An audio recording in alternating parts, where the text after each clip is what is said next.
Ով անման հայտարարություն արել, որ կարող է գալ մի ժամանակ, որ մենք ԵԱՏՄ-ից Փաշինյանը վերջին ճեպազրույցի ժամանակ, որ հնարավոր է, որ հնարավորությունը չի բացառել, որ տեսեք, դուք հիմա այնպես եք մեկնարկանում, ինչպես որ ուզում եք, բայց խոսքը եղել է շատ ավելի գլոբալ process-ների մասին։ ԵԱՏՄ-ից դուրս գալու որևէ օրակարգ չկա, հարգելի գործընկերներ, ընդհակառակը մենք խորացնում ենք մեր հարաբերությունները ԵԱՏՄ գործընկերների հետ եւ այսօր քվեարկված համաձայնագիրը նաեւ քննարկված եւ քվեարկված դրա մասին է վկայում եւ ես խնդրում եմ ձեզ որպեսզի նման օրակարգ չկենեռացնել մենք մեր ԵԱՏՄ գործունեության շրջանակում տնտեսության հետ կապված շատ լուրջ ձեռքբերումներ ունենք եւ մենք դա գնահատում ենք։ Կներեք ձեռքբերում որն է համարում, որ ավելի շատ տալիս ենք ԵԱՏՄ-ին եւ ավելի քիչ ստանում ենք, նույնիսկ հանրային հեռուստաընկերությունն է այդ խնդիրը։ Արտահանումը նվազել է Շատ ճկուն եք ձեր հարցերի մեջ, տեսեք։ Մենք տարիներ շարունակ ավելի շատ վերցրել ենք, քան տվել ենք։ Եղել են ժամանակներ, որ ավելի շատ տվել ենք, քան վերցրել ենք։ Եվ հակառակը ավելի շատ վերցրել ենք, քան տվել ենք։ Եվ ես չեմ կարծում, որ դա ինչ-որ ձև կարող է խոչընդոտ հանդիսանալ ԵԱՏՄ-ի եւ մեր հարաբերություններում, անկեղծորեն։ Կլինի տարի, որ ավելի շատ կտանք, կլինի տարի, որ ավելի շատ կվերցնենք։ Այնտեղ հստակ սխեմաներ կան եւ այդ սխեմաները աշխատում են։ Անախար հատուկյան կարող եք ասել երբ ենք շատ վերցրել եւ երբ ենք շատ տվել։ Դա շատ հիմա տարիներ շարունակ է եղել, հարգելի Նարեկ։ Ես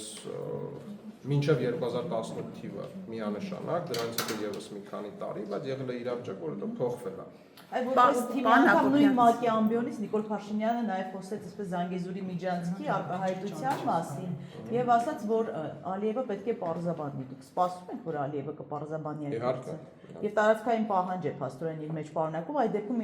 ինչ է նշանակում, որ մենք խաղաղություն ունենք արդեն։ Մի կողմից իշխող ուժը հայտարարում է, որ խաղաղություն արդեն հաստատված է, մյուս կողմից ասում է Ադրբեջանը տարածքային պահանջ է, այսպես ներկայացնում, ասելով Զանգեզուրի միջանցք։ Գիտեք, այստեղ մեկնաբանման հարց է եւ վարչապետը բարձրաձայնել է խնդիր, որը կա, եւ այդ խնդիրը իհարկե պետք է նաեւ մեկնաբանվի։ Ես կարծում եմ, որ թե մենք թե Ադրբեջանը գնում են խաղաղության եւ այդ խաղաղությունը արդեն կարելի է ասել, որ հաստատված է, բայց խաղաղության process-ը ինքը եւս իրենց ենթադրում է որոշակի հարցերի բարձրաբանում եւ օրինակ ես ոչ մի վատ բան չեմ տեսնում, որ այն հարցերը, որ գոյություն ունեն թե մեր հասարակության մեջ, թե իրենց, դա բարձրաբանվել։ Պարոն Հակոբյան, էլի էր ասել Նիկոլ Փաշինյանը, որ դեմ է որ Ալիևը նման արտահայտություն արել, բայց Ալիևը կրկնեց եւս մեկ անգամ, երկրորդ անգամ, այսինքն ասածը բանի տեղ կոպիտ ասած չի դնում, մարդը շարունակում է պնդել։ Տեսեք, քաղաքական հարաբերություններում նման անձնական որակումները տեղին չեն։ Մենք անցել ենք շատ բարդ ընթացք, շատ բարդ եւ ունենք հանգրվան, որը կոչվում է խաղաղություն, սա ամենակարևոր բանն է։ Արանքի միջանկյալ հատվածում ընկած հարցերը կպարզաբանվեն եւ իրենց լուծումները կստանան։ Պարոն Հակոբյան, Օվերչուկը ինքն էր հայտարարել, որ Հայաստանը պետք է ընտրություն կատարի, Եվրամիություն թե ԵԱՏՄ։ Հիմա Հայաստանի ընտրությունը ո՞րն է։ Դուք ասում եք, որ ԵԱՏՄ-ից մենք դուրս չենք գալու։ Տեսեք, Հայաստանի Հանրապետությունը հանդիսանում է ԵԱՏՄ անդամ եւ որևէ այլ օրակարգ այս բանը չկա։ Ներողություն, ինչպես չկա Նիկոլ Ասում եք գնում եք դեպի Եվրամիություն։ Որևէ, տեսեք, ԵԱՏՄ-ին վերաբերվող որևէ այլ օրակարգ այս բանը չկա։ Ներողություն, Նիկոլ Փաշինյանն ասում է, որ մենք գնում ենք ԵՄ-ի ուղղությամբ, օրենք ընդունել ենք, մեր ենթակառուցվածքները կհամապատասխանեցնենք այս դեպքում ԵՄ-ն եւ ԵԱՏՄ-ն միմյանց հակասող տնտեսական տեսեք, մենք ունենք փաստ, որ ձեր նշած օրենք ընդունել ենք, ունենք փաստ, որ արվել են հայտարարություններ եւ ունենք փաստ, որ մենք ԵԱՏՄ անդամ ենք։ Ես խնդրում եմ այս դիտանկյունով դուք դիտարկեք հարցը։ Բայց նաեւ ներողություն, դիտարկում ենք նաեւ ԿՊ-ի կողմից ԵՄ-ի հետ հարաբերությունները խորացնելու եւ ինչ որ փուլում անդամ դառնալու օրենքի նախագիծը, տեսնում եք, որ քայլ է արվել ընդդեմ ԵԱՏՄ-ի։ Ինչ է նշանակում քայլ արվելու դեմ։ Ոնց կարող եմ համատեղ լինել եւ Եվրամիության հետ կապված։ Ոչ մի բանի ընդդեմ քայլ չի արվել, քայլ է արվել այն քայլերը, որը դուք տեսել եք եւ մենք այժմ ԵԱՏՄ անդամ ենք։ Բայց դուք ինչի եք այլ օրակարգ մանգալի։ Մենք չենք բերում, դուք եք բերում այդ օրակարգը Եվրամիության։ ԵՄ-ին մոտենալու քայլ ենք տեսել իշխանության կողմից։ Իսկ ելի եմ կրկնում ԵՄ-ն եւ ԵԱՏՄ-ն ինչքան էլ Հայաստանի իշխանություններն ուզեն երկու տեղում էլ լինեն, հնարավոր չէ, աշխարհը չի Դե պատկերացնում։ կտեսնենք։ Ուզում Դա եմ դա հարցնել, ձեր գնահատականն է։ Եվ տեսնենք։ Դա ձեր սաստեսն արեք ձեզ տեսակ։ Դա ձեր գնահատականն է, տեսնենք, բայց մենք ունենք իրավիճակ կրկնում եմ։ Սադրանքի չտա։ Մենք ունենք իրավիճակ, որ մենք ՀԱՏՄ անդամ ենք եւ ունենք այն հայտարարությունները, որոնք որ արված են։ ուզում ենք հասկանալու էլի երկու աթոռի վրա ոնց եք նստել միաժամանակ։ Ոսկե դրանց Մենք ՀԱՏՄ անդամ ենք եւ սա փաստ է։ Ես չեմ հասկանում, ինչ եք ուրիշ ման գալիս։ Մենք ման Դուք չենք սադրանք եք տրվում հիմա։ Նարեկ ասես չտրվեք սադրանք։ Այսինքն իշխանության սադրանքին են դրում։ Իշխանությունն ասում է Եվրամիություն են գնում։ Չէ, Եվրամիություն են գնում, բայց դուք ասում եք փաշ չկա դպիսի։ Այսպես Հայաստանի տարածքով է դա ճանապարհ ապաշրջափակում։ Դա ԵԱՏՄ-ին չի խանգարում, երբ մենք ԵԱՏՄ-ի հետ մաքսային նույն գոտում ենք, Իրանն է նաև։ Չի խանգարում։ Իսկ ինչ բիզնես Իրանը եւս ՀԱՏՄ-ի հետ ունի համաձայնագիր ազատ առևտրի, ոչ չի խանգարում։ Այսօր մի տեսակ ֆորմի մեջ չեք արել։ Իսկ ինչ բիզնես մոդել պետք է ճանապարհին գործի 3P վրա, որ Այսօր էլ դուք ֆորմ։ արդեն քննարկումներ կան, թե Բայց ես ինչ մենակ եմ դուք շատ։ հայ-ամերիկյան ինչ բիզնես մոդել է գործելու 3P վրա։ Արդեն կան քննարկումներ։ Ինչ բիզնես մոդել նկատի ունեք ճանապարհի Այո։ կապված։ Իհարկե կան նման քննարկումներ եւ բայց այդ հարցը պետք է ուղղարկեիք պարոն Պապյան։ Ամերիկացիներ եկել են Զանգեզուրի իրանց շատ անկեղծ ձեզ ուզում եմ պատասխանել հիմա, շատ ակտիվ աշխատում ենք ամերիկացիների։ Չէ, իրենք արդեն ժամանել են Հայաստան Սյունիքում են։ Շատ Այդպիսի տեղություն Ադրբեջանը տարածել էր։ Շատ ակտիվ Ժամկետներ կան, աշխատում ենք։ Շատ ակտիվ աշխատանք ինչ է։ Օնլայն էլ հանդիպումներ էլ դա մի գործընթաց է, որը մեկնարկել է։ Հայաստանի Գործընթաց է, որը մեկնարկել է, բայց ես հիմա լիազորված չեմ դրա մասով բրիֆինգ ունենալ ձեր հետ, ներողություն եմ խնդրում, բայց գործընթաց է, որը մեկնարկել է։ Աշխատանքային խումբ է, այսինքն ձևավորվել բան հատում։ Նաեւ։ Ես գիտեք, չեմ կարող հիմա, չեմ ցանկանա հիմա անձնավորել անուններ նշել, բայց պաշտոնները նշեք։ չգիտեմ։ Տեսեք, սադրում եք, չգիտեմ, լիազորված չեմ այդ թեմայով խոսակցություն ունենալ ձեր հետ հարգելի գործընկերներ, բայց այսօր ուզում եմ արձանագրել, որ դուք ֆորմի մեջ չեք միտել։ Մի հաստամ էլի։ Ռուս գործընկերների հետ Նկատի ունեք, որ մեջ չեք ասելով։ խոսակցություն է, նրանց հրապարակային հայտարարությունները նույն Օվերչուկի, լրիվ այլ խոսակցություն է, որտեղ ձեր ասածը, որ տարբերություն կապ չունի եւ ԵՄ-ին, ամեն դեպքում ռուս պաշտոնյաների դեպքում իրենք ավելի հստակ են դնում հարցը կամ են ասում։ Ուզում հասկանալ, երբ որպես նաև հանձնաժողովի նախագահ եւ շփվում եք ձեր ռուս գործընկերներին, ինչ խոսակցություն է, այսինքն հրապարակային խոսակցությունը։ Էլի շատ անկեղծ ձեզ պետք է պատասխանեմ, շատ անկեղծ։ Բավականին ջերմ շփումներ ունենք մեր ռուս գործընկերների հետ, որևէ խնդիր չունենք, թե անձնական շփման մեջ, թե գործնական հարաբերություններ, թե հանձնաժողովի հետ կապված հարաբերություններ, որևէ խնդիր չունենք։ Փոխադարձ այցեր ինչպես եղել են, այնպես էլ հիմա շարունակվում են եւ որևէ խոչընդոտ չկա եւ մեր քաղաքական օրակարգում ԵԱՏՄ-ից դուրս գալու կամ ինչ որ բան աշխատանքային պայմաններում փոխելու օրակարգ չկա։ Պարոն Հակոբյան, ինչու իշխանությունից որևէ մեկը սեպտեմբերի 27-ին եռաբլուր չգնաց։ Տեսեք, ես նաեւ շատ անկեղծ էլի պետքա ձեզ պատասխանեմ, որ եռաբլուրում եւ այլ պատերազմի հետ առնչվող խորհրդանշական մեր սրբավայրերում մենք լինում ենք շատ հաճախ, նաեւ առանց կոնկրետ օրերի եւ ես չեմ ուզում, որ սա մենք դարձնենք քաղաքական օրակարգ։ Եվ ուզում եմ ձեզ նաև ասել, որ այցեր պարբերաբար լինում են եռաբլուր, նաև առանց տեսախցիկների։ Հիշատակման օր էր դա։ Տեսեք, այցեր լինում են եռաբլուր եւ մյուս մեր սրբավայրեր առանց տեսախցիկների։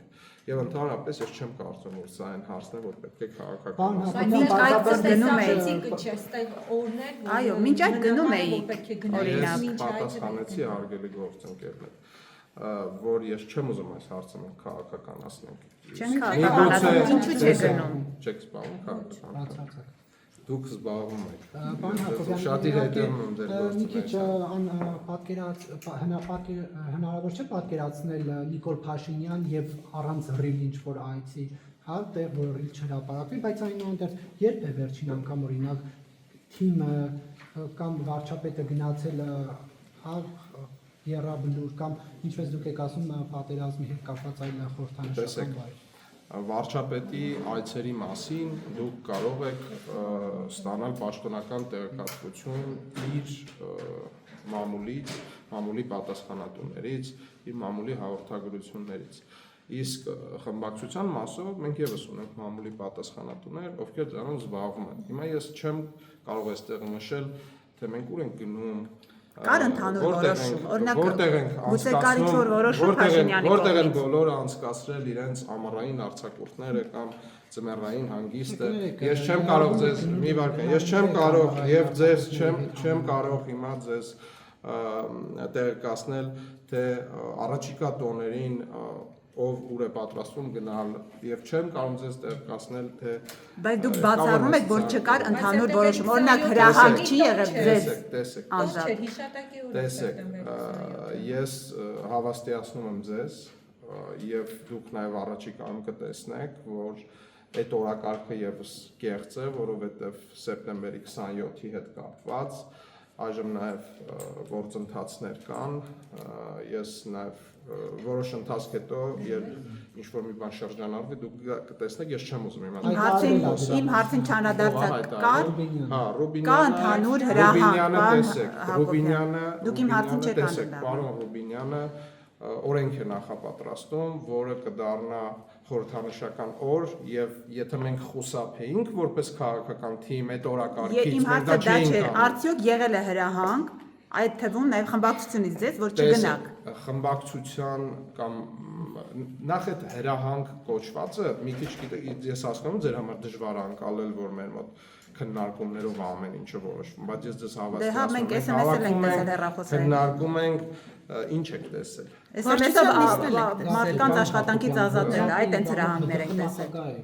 Ազատվել տենց։ Լսեք, ես ասում եմ խմբակցությունում ամեն ինչը, բայց այսօր ընդհանրապես ֆորումի մեջ չէ։ Խմբակցությունում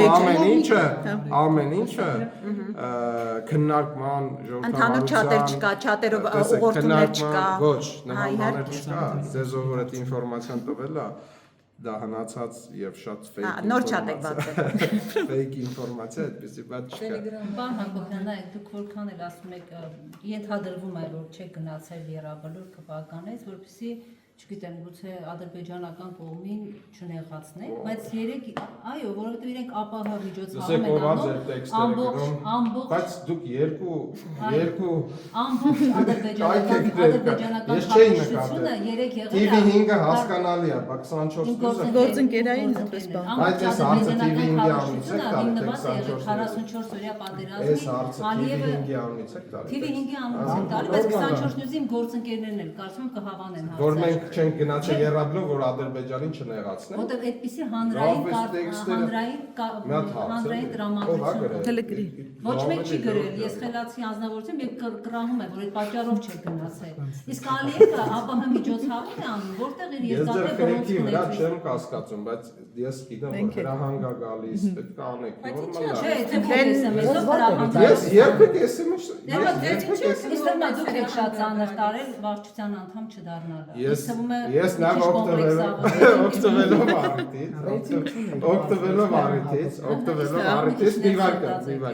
օգտվելով առիթից, շնորհավորում եմ վարչության իմ գործընկերներին, ովքեր որ ընտրվել են, իրենց բեղմնավոր աշխատանք եմ ցանկանում, վարչությունը շատ մեծ պատասխանատվություն է, ծանրաբեռնվածություն է եւ վարչությանը եւ վարչության նախագահային առաջիկայում բավականին բարդ գործընթացներ են սպասվում, դա ընտրական process-ն է, դա տարբեր կազմակերպչական հարցեր է եւ ես շատ ուրախ եմ այս վարչության կազմով, որովհետեւ ես կարծում եմ ընտրվել են մարդիկ, ովքեր որ ունակ են առաջնորդել իշխող կուսակցությունը եւ իշխող խմբակցությունը։ Ձեր հարցը մի վարքան, շատ պրիմիտիվ եք, շատ, բայց ոչ մի վարքան, շատ պրիմիտիվ եք, բայց ձեր հարցը շատ շատ պրիմիտիվ հարց եք, շատ պրիմիտիվ, բայց մի վարքան լսեք, արձագանքեմ հետո դուք արձագանք։ Շատ պրիմիտիվ հարց հնչեցրեցիք եւ ես կարծում եմ, որ գոնե դուք գիտեք, որ քաղաքացիական պայմանագիր կուսակցությունում ընտրությունները դրանք բաց, թափանցիկ process է։ Այո, ես չեմ ընտրվել։ Պատվիրակները ինձ չեն տվել համապատասխան քանակի ձայներ եւ ես չեմ ընտրվել։ Բայց դա չի նշանակում, որ դուք կարող եք առիթավորվել այդ առիթով, ինչպես դուք նշեցիք, եւ ես ձեզ խնդրում եմ, որպեսզի միմյանց նաեւ գնահատականներ հնչեցնելիս ավելի կոռեկտ լինենք։ Հիմա տեսեք, եւս մեկ անգամ շնորհավորում եմ իմ գործընկերներին, մաղթում եմ նրանց բեռնավոր աշխատանք։ Ձեզ համար բարձ է, պարոն Հակոբյան, ինչու պատվիրակները ձեզ չեն վստահել։ Ես կարծում եմ, որ նախ ես բազմաթիվ հանդիպումներ զրույցներ եմ ունեցել, թե նախապես, թե հետագայում, եւ ես նաեւ շնորհակալություն եմ հայտնում այն հարյուրավոր պատվիրակներին, ովքեր որ ինձ ձայն են տվել։ 310 քանից։ Դուք ինձանից լավ գիտեք թիվը տեսնում եք։ Շնորհակալություն եմ հայտնում այն հարյուրավոր պատվիրակներին, ովքեր ինձ ձայն են տվել, բայց ուզում եմ նշել, որ բավականին լուրջ մրցակցություն կար վարչության հետ կապված ընտրություններում եւ ամենակարևոր արձանագրումը ուզում եմ անեմ, որ ընտրությունները անցել են թափանցիկ, որևէ շեղում չի եղել, այդքան երկար հաշվում էինք, որ հանկարծ ձեզանից որևէ մեկը չմտածի, որ հետո կարող է ինչ-որ խնդիր լինել եւ մի քանի անգամ հաշվելուց հետո պարզվել է, որ մեխանիզմը 100% ճշմարտությամբ աշխատում է եւ ոչ մի դեպքում մի ձայնի շեղում չկա։ Պարոն Հակոբյան, իմ հարցին չպատասխանեցիք։ Իսկ դուք օրինակ ուրախ չեք, որ մենք ունենք կուսակցություն, որը ժողովրդավարության ճանապարհով ընտրվում է որպես կուսակցության ղեկավար մարմին։ Մենք ուղղակի չենք հավատում, որ դուք ժողովրդավար կուսակցություն եք։ Բայց եթե կուսակցության քաղաքական վերնախավը վարչությունը ընտրվում է պարզ ընտրության միջոցով։ Եթե դա ձեր համար ժողովրդավարություն չի, ուրեմն դուք ժողովրդավարության հանդեպ շատ թյուր պատկերացումներ ունեք։ Բայց այն ընտրությունների մասին չի։ Իմանալով նաև ձեր լրագրողական գործունեությունը տասնամյակների, ես կարծում եմ, որ նորմալ է, որ դուք չեք ընկալում, որ կուսակցությունը իշխող կարող է լինել ժողովրդավար, դա նորմալ է։ Հենց ձեր նկատի չունեմ, էլի ամբողջ լրատվական Պարոն Հակոբյան, դուք հիմա որպես ժողովրդավար կուսակցության ներկայացուցիչ իմ հարցին պատասխանեք։ Շատ լավ։ Դուք ինքներդ հասկացաք ինչու պատվիրակները ձեզ չեն տեսեք, ես շատ անկեղծ զրույց է այսօր, տեսեք, անկեղծ զրույց է, այսօր անկեղծ զրույց է եւ ես այսօր անկեղծ զրույց է, անկեղծ պետքա պատասխանեմ ձեզ, շնորհակալություն հարցի համար։ Ես արել եմ իմ հետևությունները եւ մեր հարգելի սիրելի պատվիրակներին գոհացնելու եւ նրանց վստահությանը հաջորդ անգամ ավելի մեծ մասշտաբով արժանանալու համար ավելի շատ պետք է աշխատենք եւ շփվենք եւ մեր գործունեությունը կազմակերպենք իրենց հետ միասին։ Որ նախընտրական ցուցակում հայտնվեք։ Եվ պարոն Հակոբյան, Իդեպ մի բան ասեմ, նախընտրական ցուցակի հետ շատ կարևոր, սա եւս առաջի անգամ է տեղի ունենալու, երբ մենք նախընտրական ցուցակը եւս ընտրելու են պատվիրակները, հուսանք որ այդ մեխանիզմը եւս կգործի։ Ձեզ կարող է եւ չկարողանան աջակցել, հա, եթե այս նորմալ Գիտեք, բազմաթիվ ընկերներ կարող է բազմաթիվ ընկերներին չկարողանան աջակցել, դա նորմալ է եւ այստեղ որևէ խնդրահարույց բան չեմ տեսնում։ Միգուցե ես նաեւ բազմաթիվ ընկերներ չկարողանամ աջակցել, այստեղ որևէ խնդիր չկա, թեթև տարեք, Նարեկ ջան, թեթև տարեք։ Որ ընկերներն եք։ Ես նորմալ եմ, տեսեք, քաղաքական process-ները, դրանք process-ներ են, որոնք փոփոխման եւ շարունակականության մասին են։ Եվ եթե որևէ մեկը կարծում է, որ ազգային ժողովը կամ որևէ պաշտոն, որևէ նախարարի պաշտոն կամ փոխնախարարի պաշտոն կամ որևէ այլ պաշտոն նշանակովի եւ ընտրովի իր սեփականությունն է, ես գիտեմ, որ դժվար է հավատալ, որ իշխանության ներկայացուցիչը չի կարծում, որ որևէ պաշտոն իր սեփականությունն է։ Էլի ձեր տասնամյակների լրագրողական գործունեությունը այլ բան է ձեզ ցույց տվել։ Բայց հավատացեք, մեզնից ոչ ոք չի կարծում, որ որևէ պաշտոն իր սեփականությունն է։ Այդ ֆոն նաև ես։ Պարոն Հակոբյան, Աջան։ արտահանող ընկերությունները խնդիրների առջև են կանգնած։ Հայաստանում սպայկան գյուղմթերքը տանում է Ռուսաստան եւ չի հնարավոր չի իրացնել ի վերջո ինչ խնդիր կա եւ ինչքան էլ նշվում է որ ընկերությունը Ռուսաստանի իրավապանների խնդիրներն բայց գյուղացիները հա որոնք վնասներ են կրում այդ խնդրի լուծումը ինչպես է կատարվում։ Ես ճիշտ ասած խորապես խնդրին ծանոթ եմ միայն վերլուծական մակարդակով, բայց գիտեմ, որ այժմ գործընթացները կարգավորման փուլում են, եթե դեռ չեն կարգավորվել, ապա կարգավորման փուլում են եւ նաեւ Հայաստանի Հանրապետության էկոնոմիկայի նախարարությունը, որ քիչ առաջ նաեւ ներկայացուցիչը պարոն Պապան այստեղ է նախարարը, անում է ամեն ինչ, որ նաեւ այդ հարցը կարգավորի։ Վերջ, շնորհակալ եմ։